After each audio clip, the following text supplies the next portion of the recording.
फिर से vector algebra lecture 4 में आप सभी विद्यार्थियों को, आप सभी स्टूडेंट को पुनः मैं स्वागत करता हूं।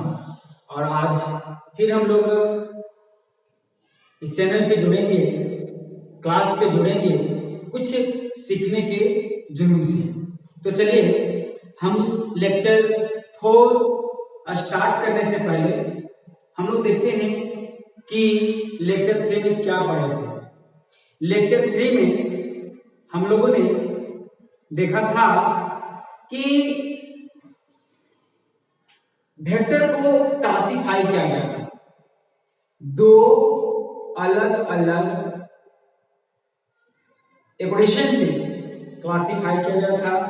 पहला according to concept and another दूसरा अकॉर्डिंग टू कंपैरिजन।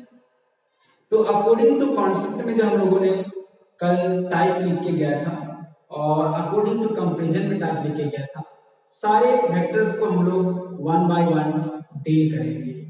तो उसमें से पहला हम लोग आता है according to concept.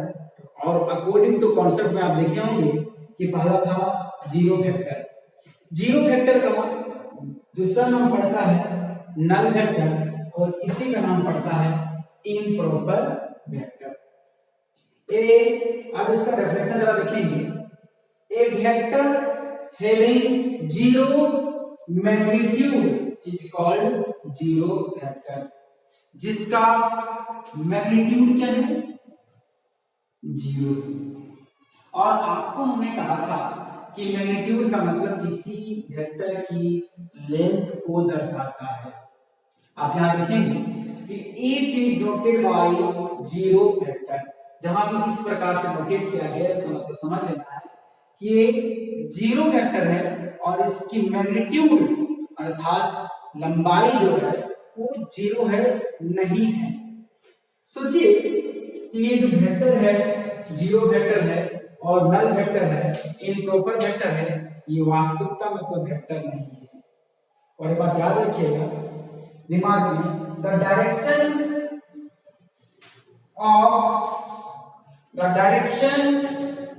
Of zero vector is undefined. कोई भी जीरो वेक्टर होता है इसका डायरेक्शन अनडिफाइंड होता है, इसकी डायरेक्शन बतलाई नहीं जा सकती है। सवाल उठता है क्यों? जरा देखेंगे जीरो वेक्टर के रिगार्डिंग कुछ भ्रांतियां हैं, कुछ उल्टा पलटा सोच है, उसको हम आज क्लियर करते हैं। देखिए ध्यान से देखेंगे। मान लीजिए कोई वेक्टर ये है, वेक्टर ए और ये बी है। अब ये वेक्टर तो नहीं, ये तो लाइन सेगमेंट है, केवल मैग्नीट्यूड है और ये डाल दिया मैंने डायरेक्शन। अब जो हमारा ए बी वेक्टर आ गया, अब इसको हम लोग वेक्टर कहेंगे।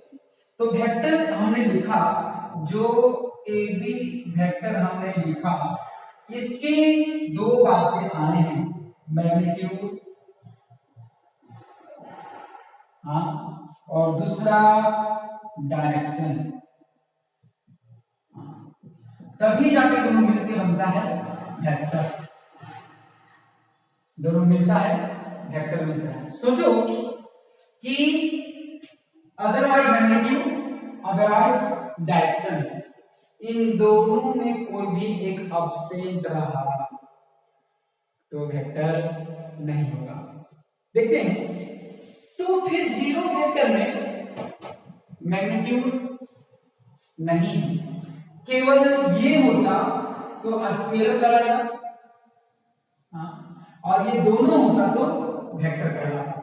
जरा गौर करेंगे तो इसके पास मैग्नीट्यूड है, मैग्नीट्यूड नहीं है, जीरो वेक्टर के पास मैग्नीट्यूड नहीं है।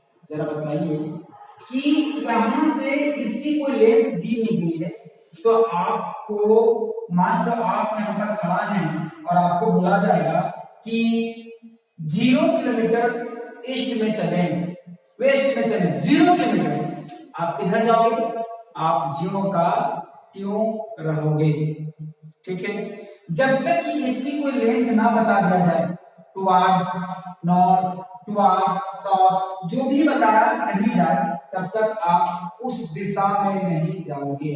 इसका मतलब हो गया कि डायरेक्शन होने के लिए लेंथ का होना अति आवश्यक है, तब जाके आप उसको डायरेक्टेड कर सकते हो, उस लाइन का डायरेक्शन दे सकते हो जब उसकी कोई लेंथ होगी तब। तो सोचिए यहां पर जो जीरो वेक्टर की हम लोग बात कर रहे हैं उसका मैग्नीट्यूड ही नहीं है, उसकी लेंथ ही है ही नहीं, तो हाउ टू पॉसिबल, तो ये संभव कैसे हुआ कि ये दिशा रखेगा।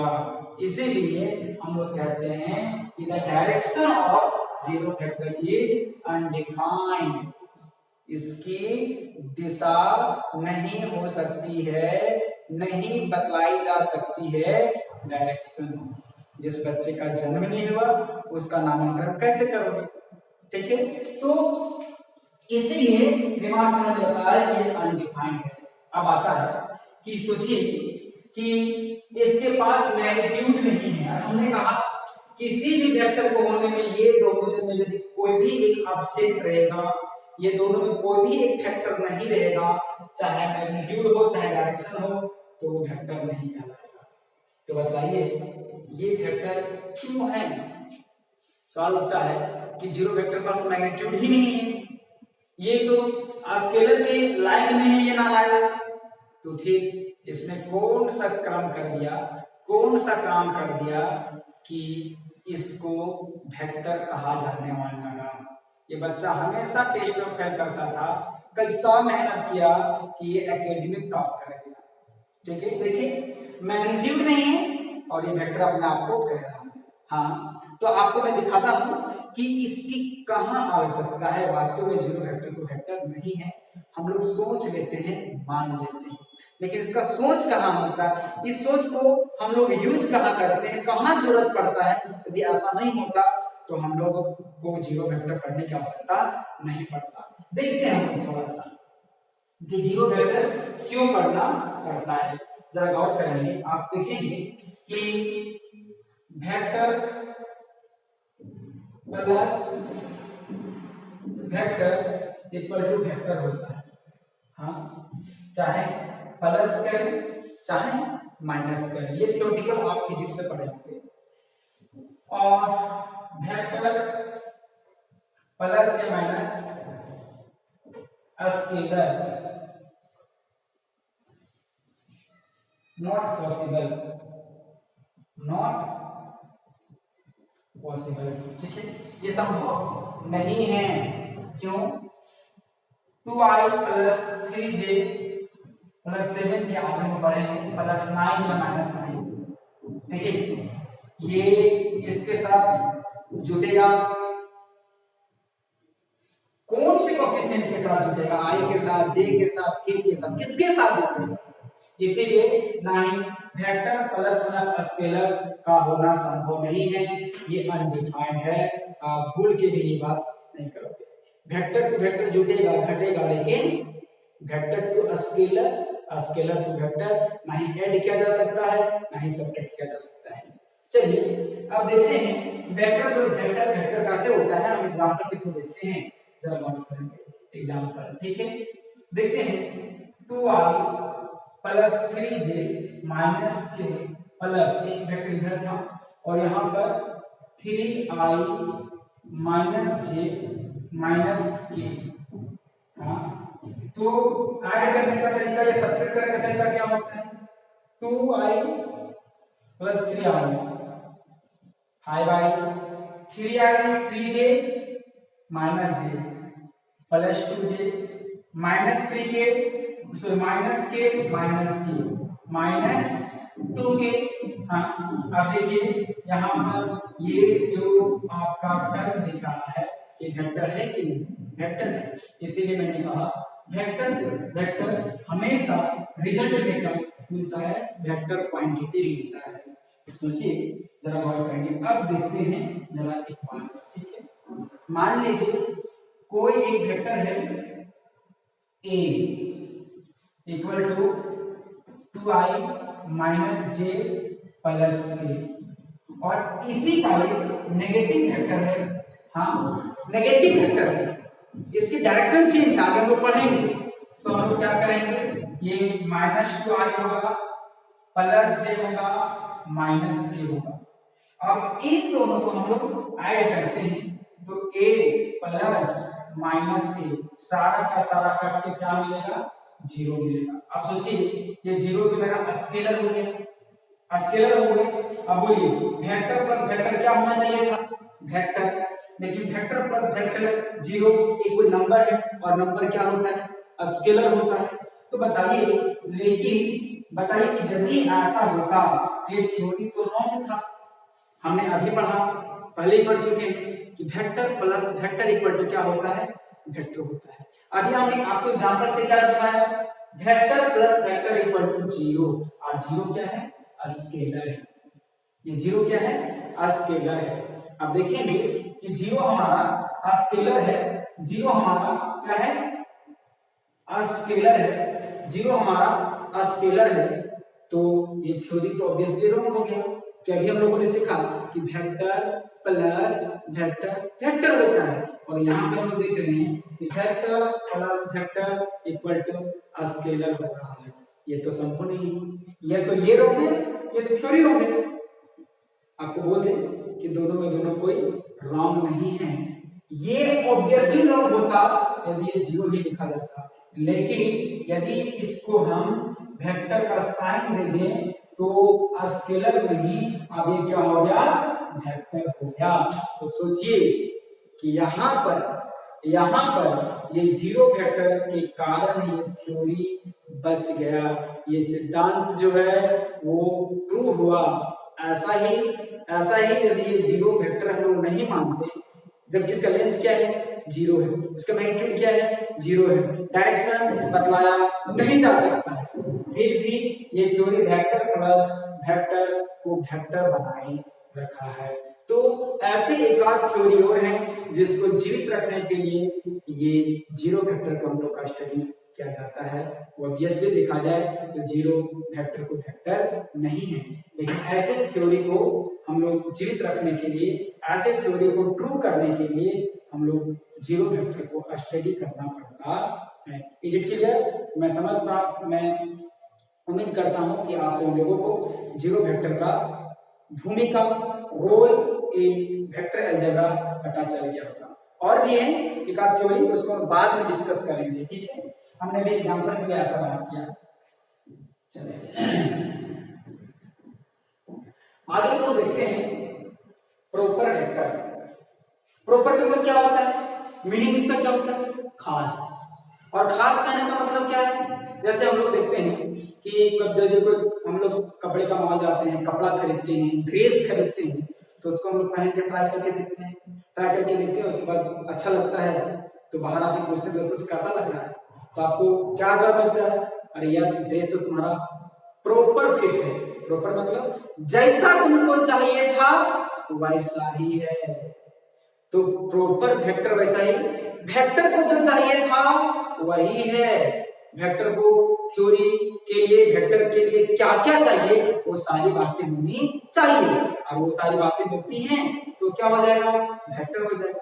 तो सोचिए क्या करता है, a vector having non zero magnitude, जिसकी मैग्नीट्यूड 0 ना हो, मतलब 0 के अलावा कुछ और हो, इज कॉल्ड प्रॉपर वेक्टर। वो प्रॉपर वेक्टर कहलाएगा। दैट इज मैग्नीट्यूड ऑफ, कल हमने चर्चा किया था थोड़ा सा, लेंथ सब पढ़ा लेते हैं कि लेंथ ऑफ वेक्टर क्या होता है। तो लेंथ ऑफ वेक्टर मतलब मैग्नीट्यूड ऑफ वेक्टर, यहाँ magnitude of vector equal to 0 आ गया, तो वेक्टर क्या हो गया, इम्प्रॉपर। इसीलिए इसको हम कहते हैं इम्प्रॉपर वेक्टर भी कहते हैं 0 वेक्टर। और जब हमने बात किया था कि मैग्नीट्यूड कभी नेगेटिव नहीं होता है, इसका मतलब 0 से इक्वल 0 से बड़ा होगा। यदि इक्वल होता तो इम्प्रॉपर होता, मैंने इक्वल को क्या कर दिया है, हटा दिया है, तो ये इक्वल 0 से ग्रेटर है, मींस कि इसका वैल्यू जो होगा कुछ लेंथ होगा और वो पॉजिटिव में होगा। तो ये जब इसका कोई लेंथ होगा, तो ऑब्वियसली हम लोग इसको डायरेक्शन दे सकते हैं। इसका मतलब इसका कोई लेंथ हो गया, जब जीरो नहीं होगा, नॉन जीरो, जब जीरो नहीं होगा इसका मतलब कुछ पॉजिटिव लेंथ होगा, और जब पॉजिटिव लेंथ होगा तो हम लोग कह सकते हैं कि तुम्हारा डायरेक्शन a टू b है या b टू a है। तो डायरेक्शन तो बदला सकते हैं। इसका मतलब वेक्टर को क्या चाहिए था, मैग्नीट्यूड चाहिए था, वो लेंथ दिया। वेक्टर को क्या चाहिए था, डायरेक्शन चाहिए था, डायरेक्शन दे दिया, इसलिए वेक्टर क्या हो गया, ऊपर हो गया। तो जिसका मैग्नीट्यूड जीरो होगा वो इम्प्रॉपर वेक्टर होगा। उस वेक्टर में जो फैक्टर चाहिए वो सारे फैक्टर नहीं है। प्रॉपर वेक्टर में क्या चाहिए, मैग्नीट्यूड चाहिए और जीरो, मैग्नीट्यूड चाहिए और डायरेक्शन चाहिए, तो वेक्टर प्रॉपर होगा। तो जब लेंथ हो जाएगा तो ऑटोमेटिक उसका डायरेक्शन भी मिलेगा। तो ऐसी स्थिति में कहेंगे कि यदि जीरो से बड़ा हो मैग्नीट्यूड तो प्रॉपर वेक्टर होगा और जीरो के इक्वल होगा तो आपका इम्प्रॉपर वेक्टर होगा, जिसको जीरो वेक्टर कहते हैं, नल वेक्टर कहते हैं। नल मतलब कुछ भी नहीं। आप इस बात को याद रखेंगे। और ऐसा तो संभव है ही नहीं, ऐसा तो संभव है ही नहीं, ऐसा कभी भी नहीं हो सकता है। ये थ्योरी के विरोध है, क्योंकि मैग्नीट्यूड हमेशा greater than equal to zero होता है। तो आप चाहें तो इसको स्क्रीनशॉट ले लेंगे। इसके बाद हम लोग आगे पढ़ेंगे यूनिट वेक्टर।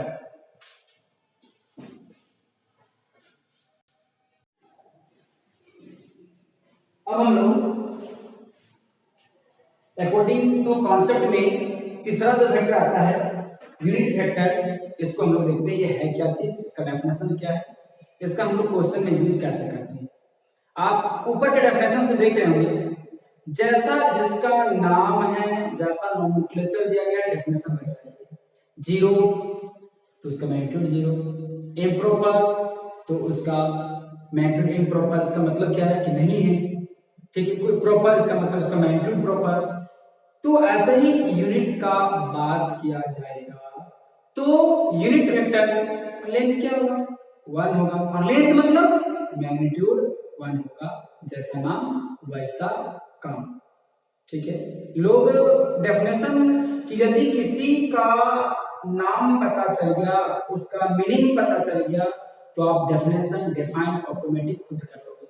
जैसे किसी को हम लोग कह देते हैं कि वो टीचर है, इसका मतलब उसका प्रॉपर्टी होगा वो कहीं ना कहीं टीचिंग कराने का, पढ़ाने का कार्य करता होगा, तब जब उसका नाम टीचर पड़ा है। तो ऐसे देखते हैं यूनिट वेक्टर क्या है। तो यूनिट मतलब क्या होता है, 1, और 1 इसका मतलब ऐसा वेक्टर जिसका मैग्नीट्यूड 1 हो, उसे हम क्या कहेंगे, यूनिट वेक्टर कहेंगे। देखो इसे जो मैंने लिख दिया है, a vector having unit magnitude, A vector having unit magnitude, जिसकी यूनिट मैग्नीट्यूड हो, इसका मतलब लेंथ जिस यूनिट में हो वो 1 हो। जैसे मीटर में हो तो 1 मीटर, किलोमीटर में हो तो 1 किलोमीटर, सेंटीमीटर में हो तो 1 सेंटीमीटर। डायरेक्शन किधर है नहीं पता, लेकिन उसकी मैग्नीट्यूड जो है वो 1 है। यूनिट वेक्टर का डायरेक्शन फिक्स नहीं होता है, लेकिन मैग्नीट्यूड हमेशा 1 ही होता है। इस बात को दिमाग में घुसा लो, ठीक है। तो क्या होगा, इज कॉल्ड यूनिट वेक्टर। तो कहते हैं यूनिट मतलब लेंथ ही होता है। यूनिट वेक्टर ऑफ वेक्टर ए, जो वेक्टर ए है, बी हो सकता है, सी हो सकता है। ए इज डिनोटेड बाय ए का कैप, रीड अलग पढ़ते हैं इसको, ए कैप और कैप ऑफ ए। या तो डायरेक्टली हम लोग कह सकते हैं यूनिट वेक्टर, या तो हम लोग कह सकते हैं यूनिट वेक्टर ऑफ वेक्टर ए, और हम लोग कह सकते हैं unit vector A, unit vector A, या तो यूनिट वेक्टर ऑफ वेक्टर ए, ऐसा भी लोग कह सकते हैं। तो ये क्या है, टोपी वाला जहां देखिए उसका मैग्नीट्यूड क्या होगा, 1 होगा। जैसे बी होता तो बी क्या लगता, तो ये बी का यूनिट वेक्टर होता। सी क्या लगता तो सी का यूनिट वेक्टर होता। ऐसे ही वेक्टर पे डिपेंड करता है कि आपको उसका नाम क्या दिया है, और ये क्या लगा हुआ है तो उसका मैग्नीट्यूड क्या होगा, 1 ही होगा। चलिए आगे देखते हैं।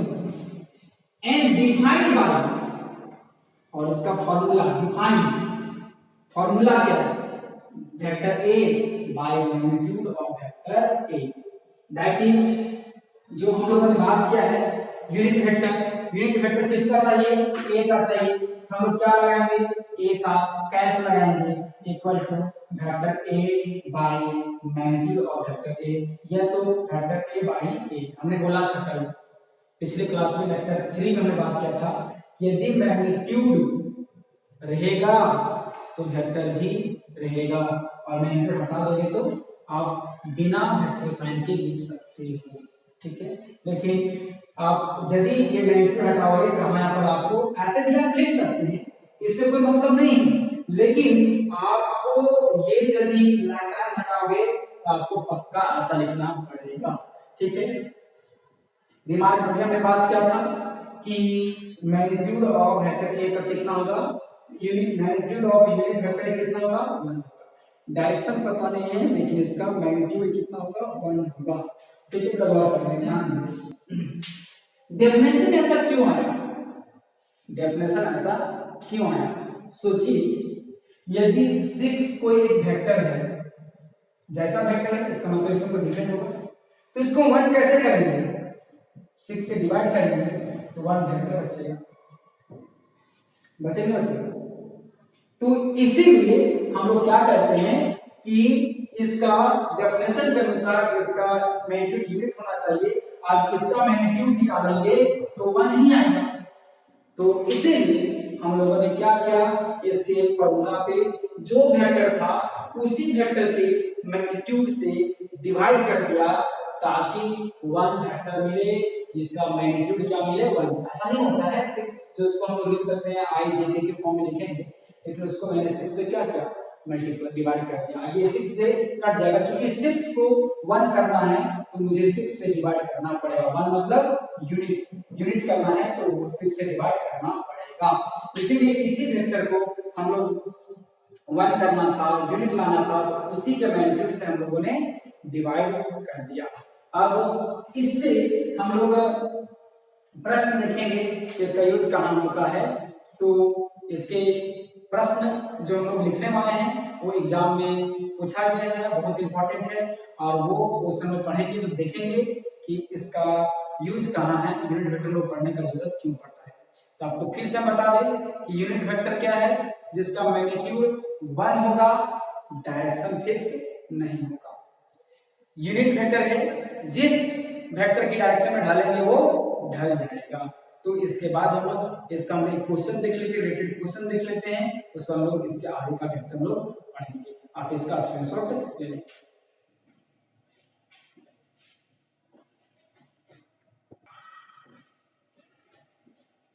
अब जो यूनिट वेक्टर हमने लिया वो सेट वेक्टर से रिलेटेड क्वेश्चन,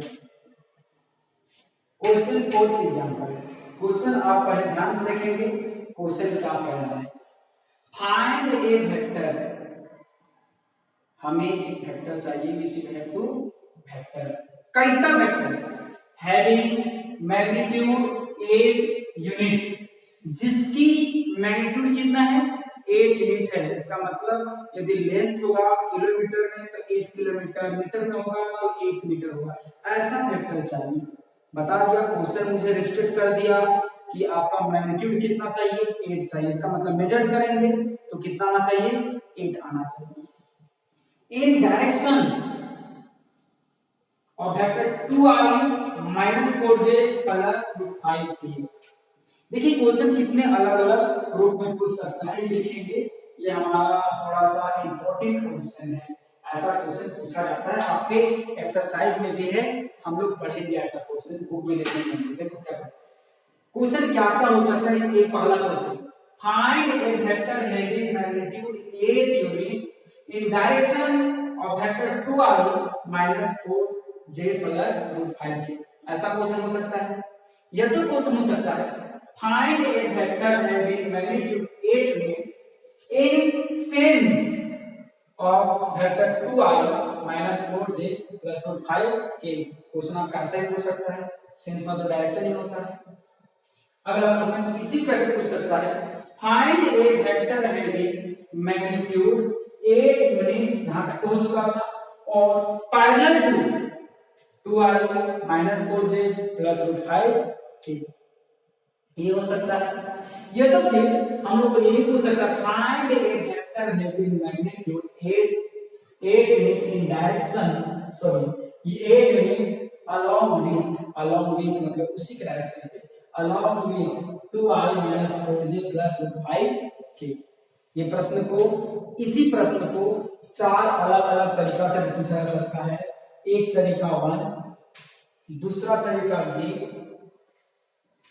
तीसरा तरीका ये, और चौथा तरीका ये। चारों एक बार नहीं होगा, प्रश्न में एक होगा। ये तो find A vector having magnitude 8 unit in direction, दूसरा तीसरा चौथा छोड़ देना है, ये पढ़ना है, ठीक है। फाइंड ए वेक्टर हैविंग मैग्नीट्यूड 8 यूनिट, दूसरा इंसेंस, पहला, तीसरा चौथा छोड़ा होगा 2i minus 4j 5k, ऐसा होगा। तो सोचिए यूनिट वेक्टर की यहाँ पर भूमिका क्या है। पहले हम क्वेश्चन समझेंगे, क्वेश्चन क्या कह रहा है। कह रहा है कि आपको एक वेक्टर चाहिए जिसकी लंबाई कितनी है, 8 यूनिट है। पहले क्वेश्चन समझिए। एक वेक्टर ये दिया गया है, हाँ, 2i minus 4j plus 5k, हाँ, इसी वेक्टर के डायरेक्शन पे, इसी वेक्टर के डायरेक्शन पे, या तो अलोंग इसी में, या तो पैरेलल इसी में, या तो इंसेंस डायरेक्शन। हमें एक ऐसा वेक्टर चाहिए जिसका मैग्नीट्यूड कितना होना चाहिए, 8 होना चाहिए।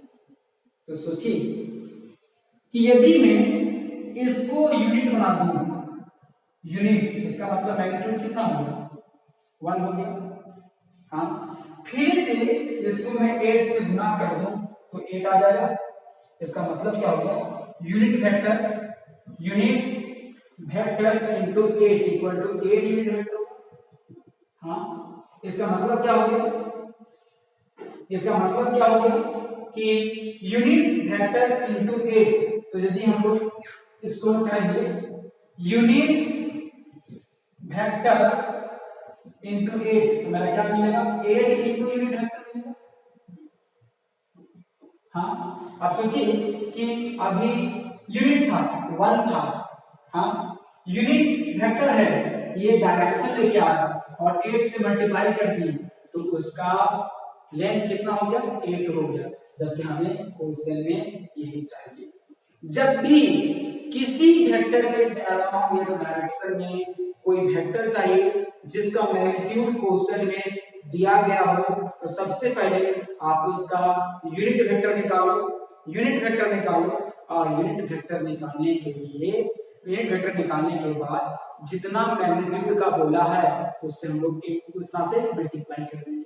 तो इस पार्टिकुलर क्वेश्चन में कितना बोला है, 8 बोला है। किस वेक्टर का, इस वेक्टर का।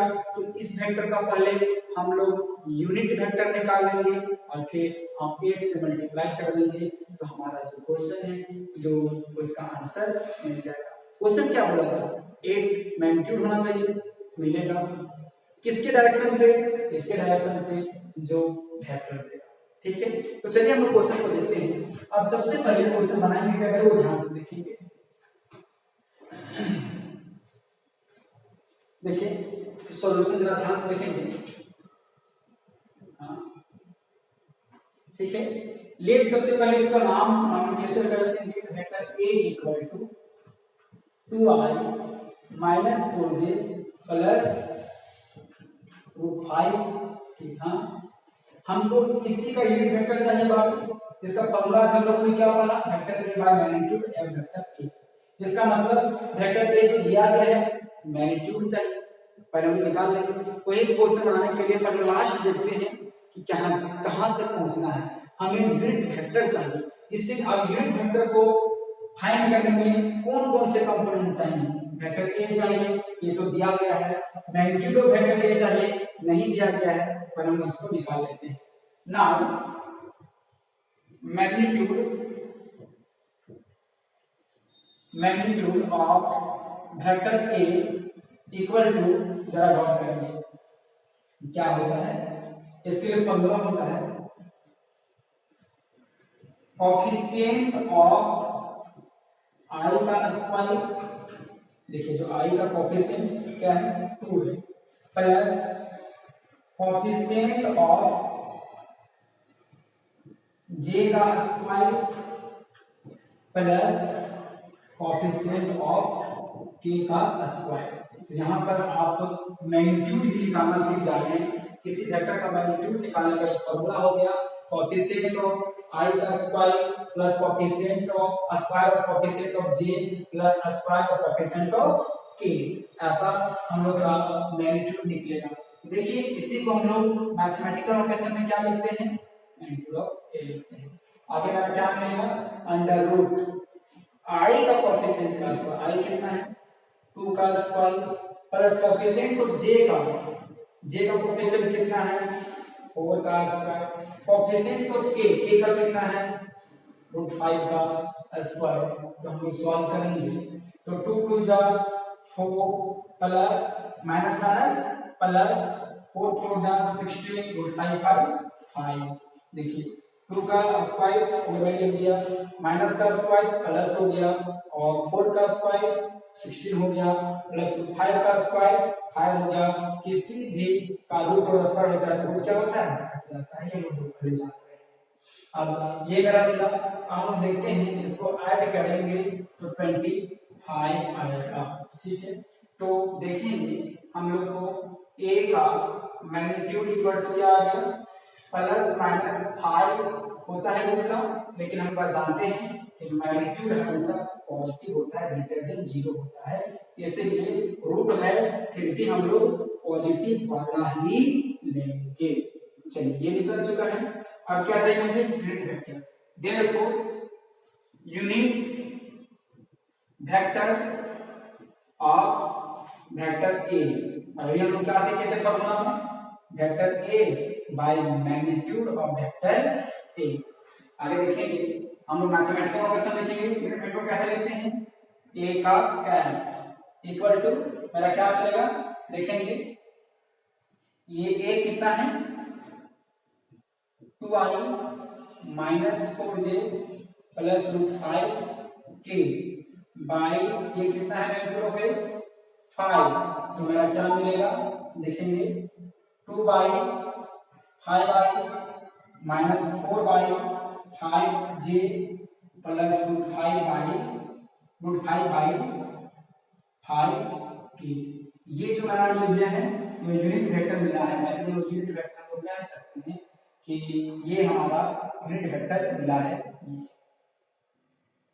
ये हमारा यूनिट वेक्टर अभी तक यूनिट वेक्टर। यदि हम लोग को पूछता क्वेश्चन में कि find the unit vector of vector ए, तो हमारा आंसर यही होगा, find the unit vector of vector ए, तो हम लोग का आंसर यही होता। लेकिन अभी हम लोग क्या बोला है, ए की यूनिट निकालना है, आप इसका स्क्रीनशॉट ले लो।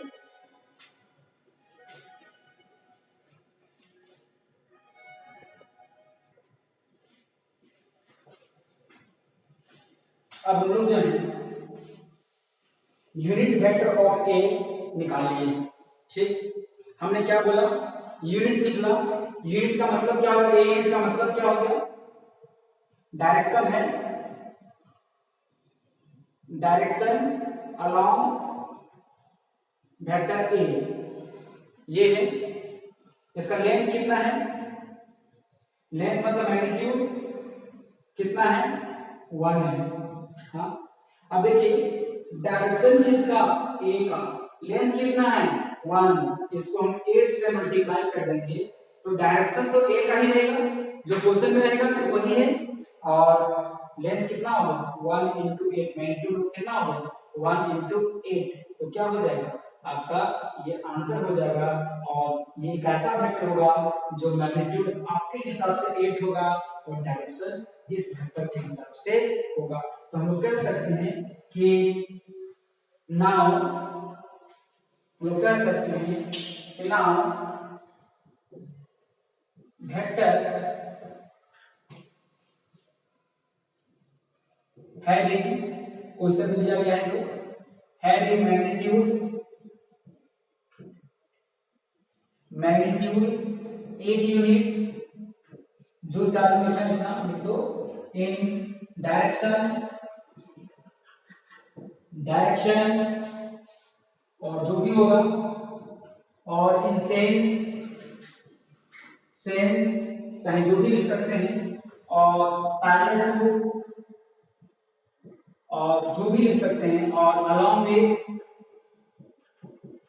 विद इस वेक्टर का नाम क्या देते हैं, वेक्टर ए इक्वल टू क्या होगा, मैग्नीट्यूड कितना चाहिए, ए, किसके डायरेक्शन पे, ए के डायरेक्शन पे। तो जब भी किसी वेक्टर के डायरेक्शन में लगाना हो तो आप इसको याद रखोगे, कोई वेक्टर के डायरेक्शन लेना है, किसी को मैग्नीट्यूड अप का होगा और डायरेक्शन किसी वेक्टर को होगा, ये फॉर्मूला है, मैग्नीट्यूड इनटू जिसकी डायरेक्शन में चाहिए उसका यूनिट वेक्टर। तो देखिए हमारा क्या होगा, वहां पर 8 इनटू यूनिट वेक्टर कितना निकला है बोलो तो 2/5 I माइनस 4j/5, देखिए प्लस 5/5 के। हाँ, अब इसको हम मल्टीप्लाई करें क्या मिलेगा, 8 × 16 5 16/5i माइनस 8 4 32/5 j प्लस 8√5/5 के, और ये हमारा आंसर होगा। आपको बता दें कि अब इसका मैग्नीट्यूड निकाल के आप देखो, चेक करना चाहो तो चेक कर सकते हो, 8 आएगा, और इसका आप मैग्नीट्यूड चेक करना चाहो तो चेक कर सकते हो, 1 आएगा। देखो जरा हम चेक करते हैं इसका मैग्नीट्यूड, देखो इसका मैग्नीट्यूड चेक करते हैं, 2/5 का होल स्क्वायर प्लस माइनस 4/5 का होल स्क्वायर प्लस 5/5 का होल स्क्वायर, तो देखेंगे हम लोग क्या मिलेगा, 4/5 25 प्लस 16/25 प्लस 5/25, देखो क्या मिलेगा, 25/25 करके क्या मिला, 1 मिला। तो देखिए प्रूफ भी हो गया कि ये यूनिट वेक्टर ही है, आसान। इसी प्रकार इसका निकालोगे तो 100% इसका कितना आएगा, 8 यूनिट आएगा। तो आई होप दैट कि आप समझ में आ गया ये क्वेश्चन, और आप ऐसे क्वेश्चन को आप बना सकते हैं। आप इसका भी स्क्रीनशॉट ले लें। अब इसका आगे को पढ़ते हैं कि जो 2 वेक्टर बच गए हैं, अकॉर्डिंग टू कॉन्सेप्ट इसको हम लोग स्टडी करते हैं।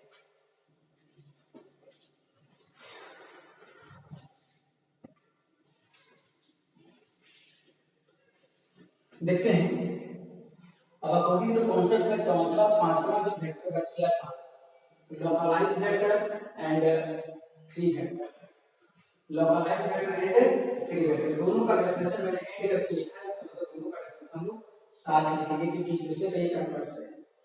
क्या कहता है, a vector is said to be localised vector, local शब्द से localised vector if vector passes through a fixed point lies on the plane or space।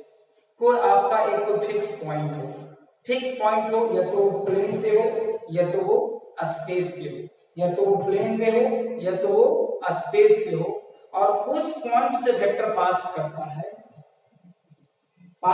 है तो उस वेक्टर को हम लोग लोकलाइज्ड वेक्टर कहते हैं।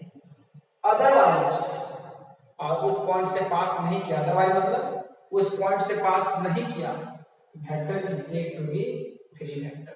यदि कोई फिक्स पॉइंट है, फिक्स पॉइंट मतलब जो पॉइंट को हमने दर्शाया है, फिक्स पॉइंट का मतलब कोई पॉइंट को जो मैंने प्लॉट किया है वो पॉइंट से पास करना चाहिए, ठीक है। मान लीजिए ये एग्जांपल के थ्रू देखेंगे आप, ताकि जरा गौर करेंगे। मान लीजिए कि मान लो कि मैंने प्लेन पे मैंने एक कोई पॉइंट ए लिया है, हाँ, और ये मेरा क्या है, फिक्स्ड पॉइंट है, हाँ। अब इधर से एक वेक्टर आया, उसी से पास कर रही, जो वेक्टर जो है ए जो है वो पास कर, देखिए पास कर गया। जबकि एक वेक्टर बी जो है, हाँ, वो कहां से पास किया है मुझे कोई पता नहीं, ठीक है, इस पॉइंट को हम जानते हैं और इसके थ्रू ये वेक्टर पास हो गया, इसका मतलब ये भी तो लोकल हो गया। ठीक है, तो इस जगह को हम जानते हैं और इस जगह से वो पास कर गया तो वो आदमी लोकल हो गया। तो हम लोग कहेंगे कि ये जो है वेक्टर ए क्या है, वेक्टर ए जो है क्या है, लोकलाइज वेक्टर है। हाँ, और ये वेक्टर क्या हो गया, फ्री वेक्टर हो गया, फ्री वेक्टर हो गया। एक बात आप ध्यान दोगे दिमाग में, फ्री वेक्टर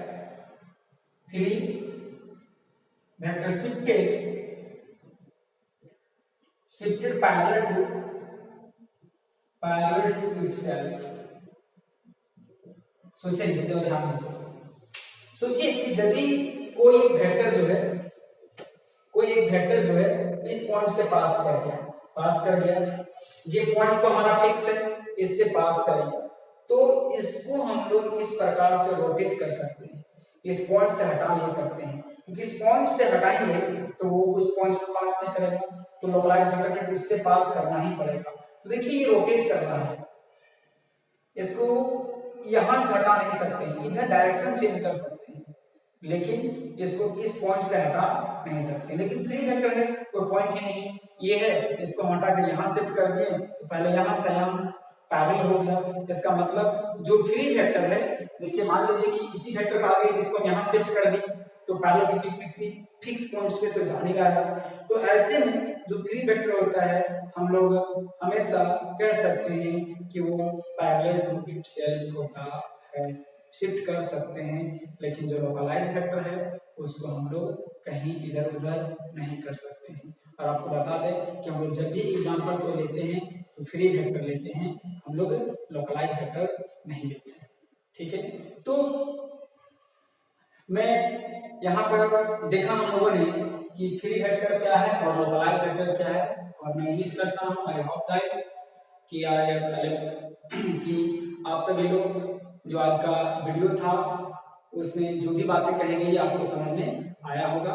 और इसके आगे जो अकॉर्डिंग टू कंपैरिजन है, इसके नेक्स्ट लेक्चर पे बात करेंगे। तब तक आप यहीं पे इसको स्टडी कीजिए। धन्यवाद।